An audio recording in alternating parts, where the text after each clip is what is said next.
AITAH for not allowing my adoptive father to be alone with my children? TW abuse. Background, I, 26F, was adopted as a baby. My adoptive mother was a wonderful person. And I loved her dearly, but she passed away several years ago. My adoptive father, 60s. We'll call B and I never had a good relationship. We spent most of my childhood and teenage years arguing and getting into screaming matches with each other. He was emotionally, verbally, and sometimes physically abusive to my mother and I. I feel it's important to add that the physical abuse was very mild.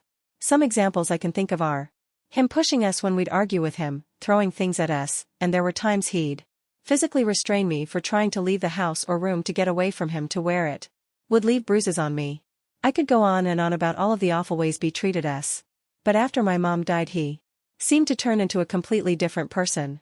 He refused to admit that any of the horrible things he did to us ever happened and claimed we were always a happy family.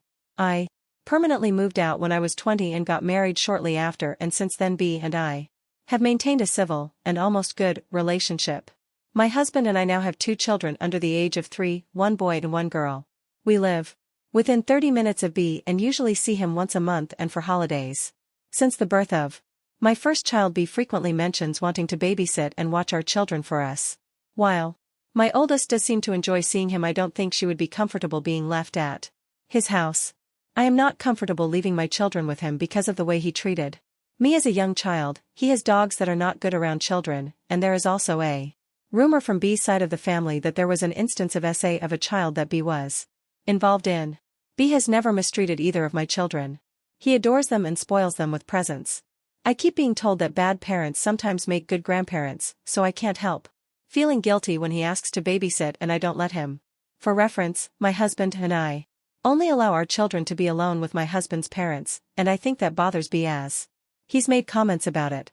But I just want what is best for my children, and I don't think leaving them alone with him is safe. I think I just need reassurance that I am doing the right thing. This was very hard for me to write, so if I've left out any important info or details are unclear, I'll be reading all comments and will try to address any confusions.